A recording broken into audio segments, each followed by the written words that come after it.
Radio Pays. Faire des Outre-mer les avant-postes du progrès humain, c'est l'ambition affichée par l'Avenir en commun, le programme présidentiel de Jean-Luc Mélenchon pour cette élection 2022 qui compte agir ce programme sur deux axes. D'abord en finir avec l'abandon des Outre-mer sur les plans économiques, social, sanitaire et environnemental avant d'aller vers une autonomie des Outre-mer en faisant, dit-il, des territoires pilotes tout en défendant, surtout au début de la campagne, le concept de créolisation, mot créé par l'écrivain martiniquais Édouard Glissant avec l'objectif pour Jean-Luc Mélenchon de pourfendre les théories de l'assimilation et du grand remplacement. Pour parler du programme du candidat de l'Union populaire, nous sommes ce matin avec Philippe Bouba. Bonjour. Bonjour monsieur Zamit. Merci beaucoup d'avoir accepté notre invitation à quelques jours à peine de la fermeture, on va dire, de cette campagne officiellement.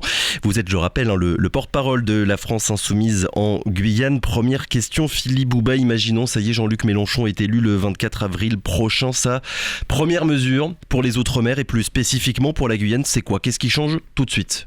Alors ce qui change déjà, c'est pour les Outre-mer mais également pour l'Hexagone, c'est un blocage des prix qui pour nous est très important pour éviter cette inflation et surtout cette précarisation accrue de toutes les populations. Mais c'est par décret, c'est-à-dire qu'il faut dès le 25 être à la tâche et travailler pour le bien des électeurs et des électrices qui auront fait confiance donc à Jean-Luc Mélenchon, mais également à toutes les personnes qui sont en souffrance. Oui, parce qu'évidemment, il y a des mesures spécifiques à l'outre-mer, mais il y a aussi toutes les autres pour toute la France qui touchent aussi la Guyane sur la vie chère, sur le prix des carburants qui explose. Hausse également du SMIC, 1400 €. 1400 € pour le SMIC, parce qu'on considère qu'il faut vraiment un coup de pouce pour toutes ces personnes-là et surtout une politique audacieuse, une politique humaniste, progressiste. Et vous savez, en Guyane, nous sommes sur le terrain depuis le mois de juillet. 25 000 tracts ont déjà été distribués, ce que nous avons comptabilisé entre nos différents groupes d'action. Et la campagne officielle se termine ce soir à minuit, puisque nous votons samedi, le 9 avril. Et c'est très important, c'est que la Guyane ainsi que les Antilles sont appelés aux urnes samedi et non dimanche. Il est question, Philippe Bouba, aussi dès l'été 2022, dès cet été, de réunir un congrès général des territoires éloignés et insulaires pour faire quoi exactement ? Alors ce sont pour pouvoir prévoir les premières mesures et surtout c'est pour écouter les populations. C'est-à-dire que c'est dans l'objectif d'une 6ème République où les territoires auront la parole et pourront donc dans une démocratie participative mettre leur pierre à l'édifice et donc des élus, des syndicats, des collectifs se réuniront autour du gouvernement de l'Union populaire et c'est exactement ce que vous avez dit, c'est s'occuper correctement de la santé, du logement, de l'éducation et donc c'est ce premier congrès des territoires éloignés, Utopia, territoire des océans Pacifique, Indien et Atlantique, l'outre-mer donc, nous nous réunirons donc été 2022 mais également en été 2023, donc c'est aussi l'avenir en commun, c'est un programme qui est pensé, programmé, budgétisé, ce sont des belles idées, des valeurs, mais c'est également du concret. Concret donc, et ce congrès porterait sur quoi ? Sur l'établissement de certaines priorités, on va dire, pour l'outre-mer ? C'est exactement ça, nous avons un plan de 13 milliards pour l'outre-mer. Une des priorités, une des urgences, c'est l'eau potable sur tous les territoires français. Et donc il y aura un gros travail, notamment aux Antilles, par des distributions d'eau minérale, par exemple, là où l'eau n'est pas correcte. Il faut penser à toutes ces personnes qui ont souffert et qui souffrent toujours de cette Covid-19, malgré la levée de certaines restrictions. Et c'est vrai, il faut se dire que ça sera un grand plan Marshall pour toutes les populations. C'est budgétisé, c'est réfléchi. Après, c'est une question de volonté politique. Il suffit simplement d'aller chercher l'argent où il se trouve. Et nous savons que c'est auprès du capital pour pouvoir après le redistribuer pour les plus précaires. Voilà, ce plan Marshall, c'est ce qui est dénommé dans le programme comme un plan quinquennal d'investissement dédié aux Outre-mer en s'appuyant sur un cahier de revendications locales. Pour la Guyane, vous citez les revendications de 2017 du collectif pour la Guyane décollée. Philippe Bouba, si Jean-Luc Mélenchon est élu, les syndicats, les collectifs, les élus locaux, les voix du terrain, j'ai envie de dire, dans quelle mesure elles seront écoutées au-delà de de ce congrès dont on a déjà dit quelques mots? Mais dans le cadre de la Convention nationale, dans cette concorde civile où tout le monde pourra s'exprimer, cette 6e République, et nous allons nous appuyer sur déjà ce qui a déjà été acté, les accords de Guyane de 2017, si on prend notre territoire, mais également tout ce qui a été signé, voire accordé, mais qui pour l'instant, on ne voit pas le bout. Et il y a une grande, on va dire, une grande détresse finalement de ces territoires qui ont cru aux différents gouvernements, et puis finalement il y a trahison. Donc nous on utilise le terme, nous sommes oubliés, abandonnés, mais avec Jean-Luc Mélenchon, on souhaite vraiment sortir par le haut de cette crise sanitaire et sociale et que les bonnes décisions sereines, justes, correctes puissent être données. C'est un coût financier, mais nous l'assumerons. L'idée, c'est de sortir du cadre vertical, on va dire, tel qu'on a pu le voir depuis le début du quinquennat d'Emmanuel Macron, où tout est décidé finalement depuis Paris et depuis l'Elysée surtout. Déjà, c'est terminé avec la 5e République, qui est une monarchie présidentielle, et ça s'est vu vraiment avec Emmanuel Macron. Donc, c'est revenir vers le bas, vers les communes. On croit beaucoup également aux communes. Donc, c'est les communes qui vont s'organiser également avec la société civile. Donc, c'est un grand maillot. Mais s'organiser sur quel point, par exemple? Pour décider quoi? Décider par exemple des infrastructures, de la politique de l'éducation, de la santé. Il y aurait ce gouvernement populaire qui serait là dans l'entre-deux, puisque après ça sera la 6e République. Donc il y a toute une stratégie aussi pour pouvoir... des cahiers de doléances seront distribués, un peu comme au lendemain de la Révolution française. Donc c'est aussi une volonté politique qui a déjà été faite par le passé et dans d'autres territoires également, dans d'autres pays. C'est revenir à la base pour pouvoir repartir vers le haut. Pour localiser finalement la prise de décision, on va dire en quelque sorte. Sur les investissements, Philippe Bouba, vous nous avez parlé de ces milliards d'euros qui seraient alloués aux Outre-mer. Votre candidat affirme que les moyens seront mis sur la table. C'est quelque chose qu'on entend, je ne vais pas dire à toutes les élections, mais presque, et qu'on entend cette année dans la bouche d'un grand nombre de candidats, le fait que l'État a abandonné l'Outre-mer, qu'il faut un grand plan de rattrapage. Qu'est-ce qui distingue, on va dire, le programme de Jean-Luc Mélenchon de celui des autres? Philippe Bouba, sur ce point, sur celui de l'argent qui sera effectivement libéré pour les Outre-mer. D'abord, il y a la parole de Jean-Luc Mélenchon. Le candidat a dit qu'il ne trahira pas et que on sait où il résidera, c'est-à-dire à l'Elysée. Et donc, il y a on assume ce qu'on a pu dire, ce qu'on dit avant que les urnes s'expriment. Ce qui signifie que fin avril, début mai, on aura toute une stratégie de ce gouvernement d'union populaire, Jean-Luc Mélenchon et son gouvernement, qui seront donc au travail et qui respecteront l'avenir en commun. C'est une parole donnée et c'est une parole aussi assumée et dit plusieurs fois auprès des médias, auprès de la population, à chaque fois que le candidat a pu s'exprimer. C'est aussi le fait qu'il y a des gens, des personnalités en Guyane, dans d'autres territoires ultramarins, mais également dans l'Hexagone, qui vont accompagner le candidat Mélenchon, des syndicalistes, des élus, des artistes, des sportifs. Et ce sont des personnes aussi, pour la Guyane, je les connais très bien. Si je peux le dire trivialement, on va pas leur faire à l'envers. Donc ce sont des gens qui seront là et qui regarderont le candidat Mélenchon, puis le président Mélenchon. Ça signifie qu'on peut lui faire confiance. Et en tout cas, nous on considère que c'est le candidat de la justice, de l'égalité et de la solidarité. Pour en revenir au cas plus précis de la Guyane, Philippe Bouba, qu'est-ce qui est prévu? Qu'est-ce que le candidat Jean-Luc Mélenchon a prévu de faire sur le foncier? Sur le foncier, c'est discuter avec la collectivité territoriale, la CTG, qui a sa propre gouvernance.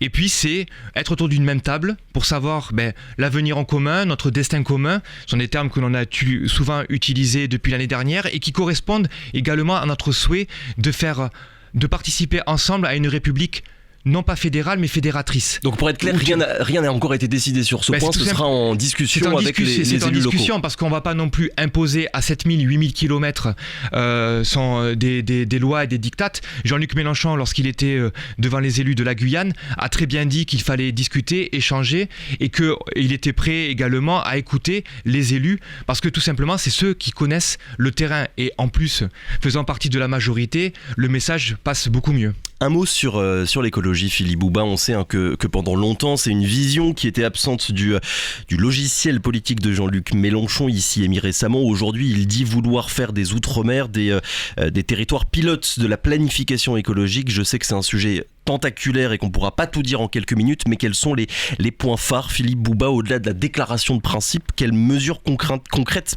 pour atteindre cette bifurcation écologique? Ce sont des développements économiques durables, c'est-à-dire que c'est pas pour l'industrialisation à outrance, ni pour simplement regarder la nature. Nous sommes positionnés pour l'harmonie entre les êtres humains, entre eux et avec la nature.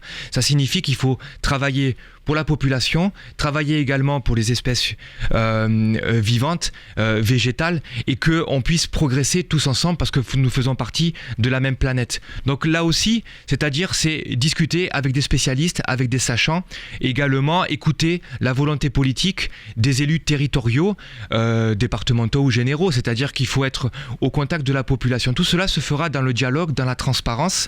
C'est pas tout en haut qu'on va décider pour les personnes qui sont en bas. C'est vraiment être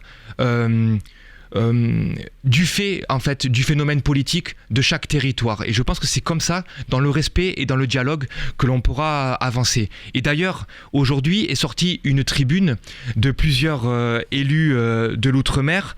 Je pense à Huguette Bello, qui est la présidente de la région de la Réunion, également Karine Lebon, Jean-Philippe Nilor de la Martinique, Younous Omarji, le député européen, Jean-Hugues Ratenon de la Réunion, ainsi que Gabriel Serville, le président de la CTG, une communication commune pour dire qu'il fallait voter Jean-Luc Mélenchon pour défendre les Outre-mer. Donc c'est aussi une dynamique ultramarine que nous portons. Pour en revenir sur la question écologique, environnementale et énergétique, Philippe Bouba, par exemple avec Jean-Luc Mélenchon, un projet comme celui de la centrale du Larivot, il serait validé, refusé ?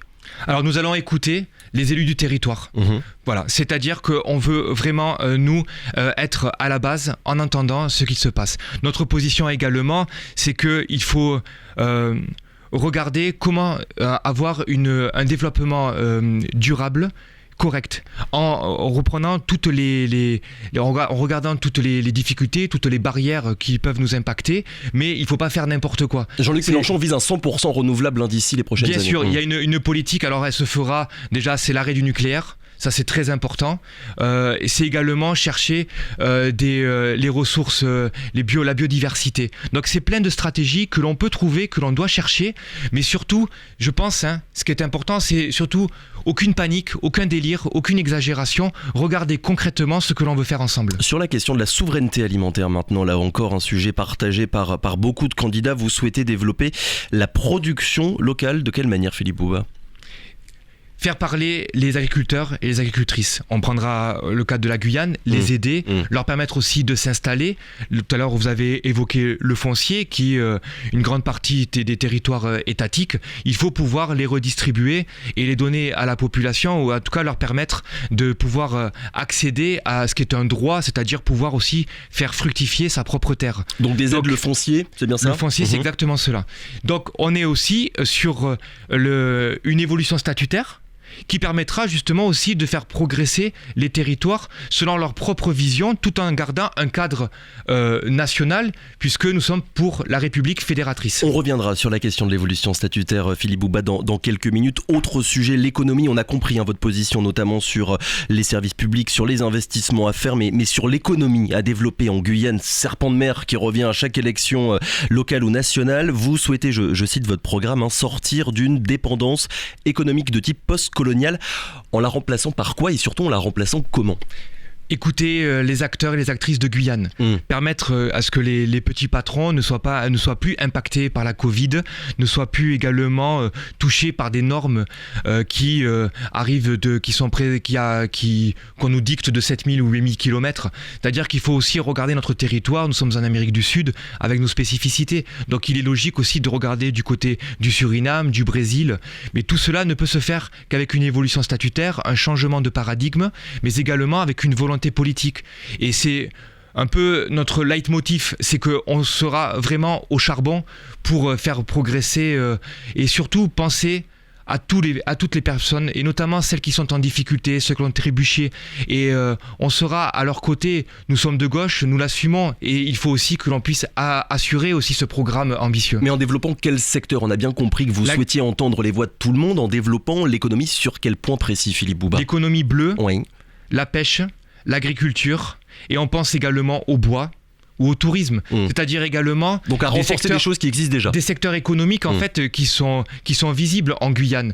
Vous avez déjà le potentiel qui est la richesse humaine, mais également avec les personnes qui savent comment faire fructifier ce territoire et l'enrichir. Simplement, c'est sortir de ce carcan hexagonal, et ça, nous en sommes conscients dans l'Union populaire. Vous avez commencé à en dire quelques mots sur l'évolution statutaire de la Guyane. Si Jean-Luc Mélenchon est élu, sa position sur cette évolution statutaire, sur l'autonomie, oui à 100%, oui mais, c'est quoi sa position ? Oui à 100%, oui. Il a été clair fin octobre, il avait dit quand même que quand il avait entendu le conseiller Zadkiel Saint-Oris, que en gros ça lui faisait de la peine d'entendre autant de difficultés sur ce territoire, puisque Jean-Luc Mélenchon a une haute idée de la France, mais il a compris également que la souffrance elle est présente et qu'il faut changer, et que la Covid-19 elle a tellement bouleversé, renversé, elle a tellement impacté nos vies que l'on ne peut plus faire comme avant.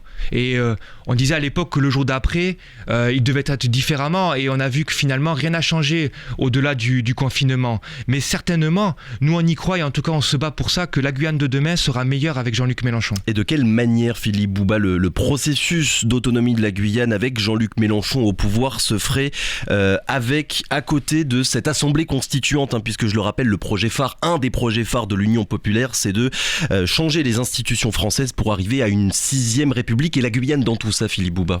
Il y a la première légitimité, c'est la CTG, puisque nous sommes en train de travailler, nous avons voté les élus une évolution statutaire à l'unanimité, donc on va travailler déjà sur notre territoire. Qui ne serait donc pas remise en cause et en question par cette assemblée constituante. Bien entendu que non, puisque ça se fera en parallèle. Et donc ça veut dire qu'on va travailler sur le territoire, et en plus on va en étant avec le gouvernement. Si c'est Jean-Luc Mélenchon, le message sera beaucoup plus facile, bien évidemment. Si c'est un autre gouvernement, nous verrons. Mais en tout cas, nous ici, on est en train de travailler pour ce nouveau projet Guyane. Mais en fait, il a déjà été pensé depuis des années par le mouvement social de la Guyane et par les militantes et les militants de la cause guyanaise. Ensuite, Jean-Luc Mélenchon va s'adapter à ce qu'il va entendre. Mais il faut aussi une harmonisation pour que ça soit donc cette république que nous appelons, nous, fédératrice. L'élection présidentielle, je le rappelle, en Guyane, c'est dans 2 jours, ce sera samedi. Ensuite viendront évidemment les élections législatives. Philippe Bouba, candidat ? Nous attendons, il y a un processus. Nous battons pour Jean-Luc Mélenchon. Donc nos 2 dates pour la Guyane les plus importantes, c'est le 9 avril et le 23 avril, le premier et le second tour. Merci beaucoup Philippe Bouba d'avoir été avec nous ce matin, je le rappelle, et j'ajoute pour terminer que l'ensemble du programme de Jean-Luc Mélenchon est à retrouver sur le site internet mélenchon2022.fr. Merci encore, bonne journée. Radio Pays.